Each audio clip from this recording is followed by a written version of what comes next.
Hi, I've written a program that implements decision logic three different ways, and I'm going to run the program so you see how it looks from the user standpoint, and then we'll look at the program code that makes it work.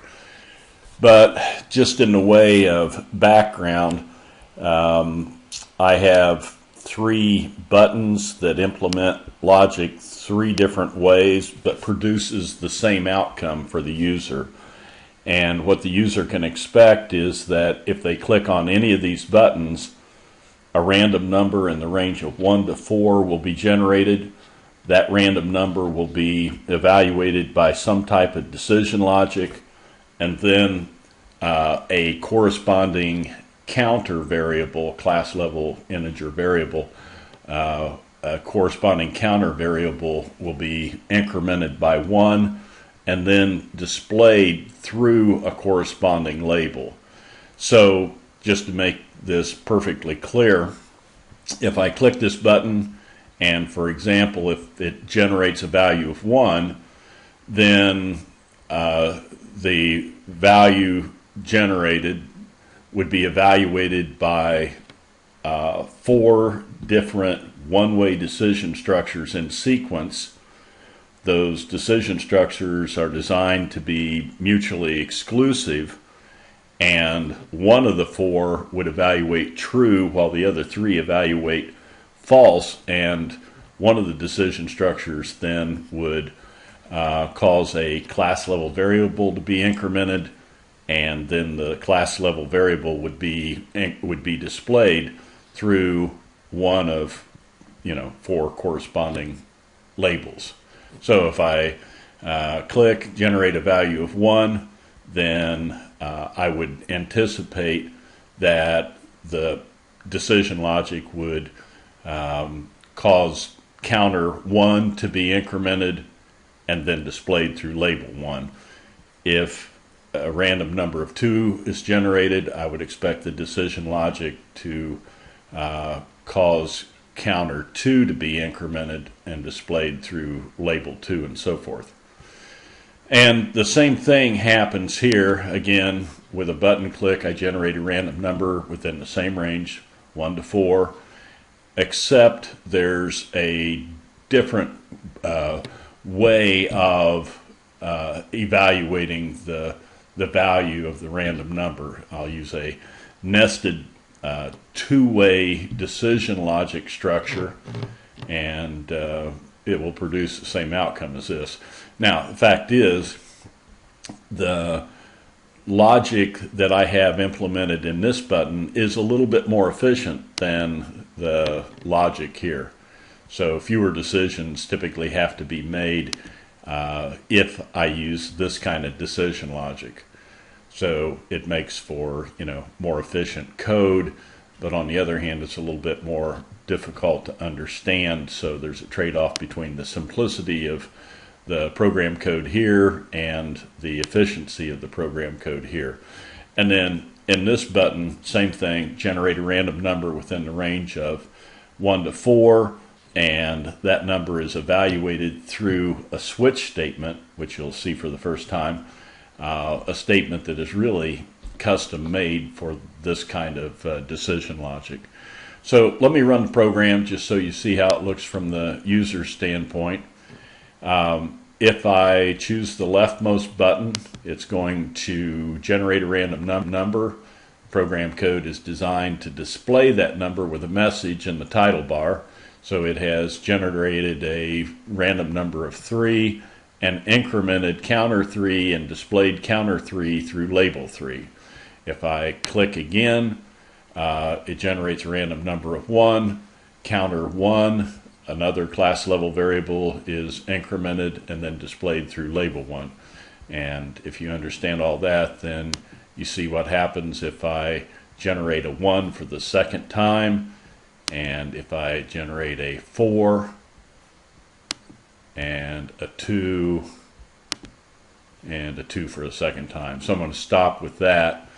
Now, I've designed the program so that if I click this button, it clears out all the counters, So these 4 class level variables will be reset to 0, and it changes the display in labels 1 through 4, resets them to a value of 0, and erases anything in the title bar.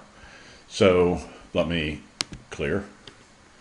And then the next thing that happens is I click on this, I generate a 1, counter 1 is incremented in this more efficient program code and displayed through label 1, and then I generate a value of 4. It's evaluated in a different way than we saw previously, or I explained previously. So I'm just going to go ahead and click a few times. You can see what's going on. And these are class level variables, which means that their values persist for the lifetime of the program, and that their scope extends to all methods in the program. So without clearing anything out, if you take note of these values, label 2 is displaying a 4, which means that the class level variable associated with it, counter 2, is storing a value of 4, and the other labels are showing a value of 3. So I'm going to click one more time here. Without clearing anything out, it generates a 2, which adds to counter 2 and displays through label 2, and you'll notice that the value changes from 4 to 5. And my point in doing that is just to emphasize the fact that these counter variables that I'm using to keep track of how many times each of these 4 possible random numbers are generated, these class level variables have a lifetime that persists for the life of the program, and they have a scope that extends to all these methods, so they can be used anywhere in any method in the program. Okay, so that I think is sufficient explanation and demonstration of the way the program works. Let's take a look at the program code behind each button. So in the case of the first button, before I analyze that program code, let me do this. Let me go up and show you that right after the method header, I've declared 5 class level variables. My variable that I use as an instance of the .NET class is declared at class level. The class level variables that I use as counters are declared as type int and initialized as 0. And you notice the names counter 1, counter 2, 3, and 4, which should make following the program code that much easier. So I guess that's what I want to point out, is that if I name my variables, appropriately in a descriptive way, it makes the program code much more readable, as you will see here in a moment. So if I look at the program code in this event method, I use my object's next method, and I give it argument values of 1 and 5, and that sets the lower limit with the first argument and the upper limit of the range of numbers that I want to generate. And as I had mentioned in class, that upper limit value needs to be 1 greater than the actual limit that you want to generate.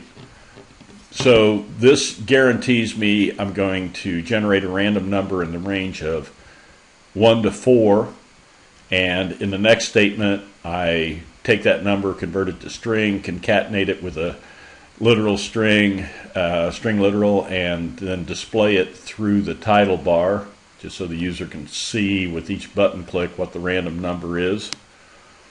And then I evaluate it with 4 completely independent one-way decisions. Okay, so that is one decision. Here's another decision. It's just 4 one-way decision structures in sequence that are designed to make a decision in a mutually exclusive way. So by design here, Great telephone ringing. By design, then, one of these decisions will evaluate true, and the other three will evaluate false. So hopefully that makes sense. Let's take a look at the second decision. This one's a little bit more complicated. So it starts out the same way. I create a local variable and then assign it a random number in the range of 1 to 4, display it to the title bar, and then the structure extends from here clear down to, if I find the right closing brace, clear down to there. Okay, so how does this work? Well, the basic idea is that it will start with the first if statement, and if it evaluates true, we'll execute the program code in the corresponding block and then get out of the entire structure, which is really to say get out of the method. You know, it'll get out of the structure and bypass all this other code. Now, if the first if statement evaluates false, then it will take the else path with respect to that if statement and execute another if statement. And if this evaluates true, it will have ignored this part of the overall decision structure. It will execute the block of code between braces here and get out. If this evaluates false, it's going to take the else path with respect to this if statement and will check to see whether this evaluates true. If it does, it executes the code, gets out. If it doesn't, there's 4 possible outcomes. It will make 3 decisions, and then if it has failed each of these if statements along the way, it will by default take this final else path. So I'm going to give you a copy of this program code. You can analyze the details of it and watch this video a time or two and hear my explanation. But I think once you get the idea that it's going to start at the top, it's going to continue to execute these if statements until it finds one that evaluates true, then it gets clear out of the structure. If you understand that, you should be able to trace the execution of the path taken for each of the random numbers when each of the random numbers are evaluated. Okay, so that is the way the second button works. Third button is a completely different animal that you haven't seen before, but it's real straightforward, and again, it's more or less customized for this type of decision. So as with the other 2 methods, I declare a local variable, assign it a random number, display that random number through the title bar just so the user can see what's going on. Then it will evaluate the number. Okay, so what I have highlighted there is that declared number, or that declared variable right there. It evaluates the random number and takes one of the defined cases within the structure. So the switch statement starts here, ends here, and it evaluates this variable. If the variable evaluates to 1, it takes the case 1 path.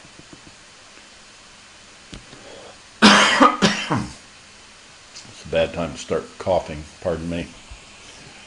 Okay, so if it evaluates to 1, it takes the case 1 path, and it does what you would expect. It bumps up the counter, it displays the counter value through the label.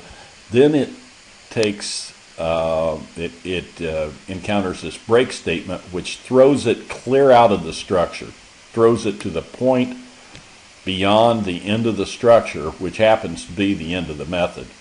So if it is 1, it takes case 1 and gets out. If it's 2, it takes case 2 and gets out. Likewise with 3 and 4.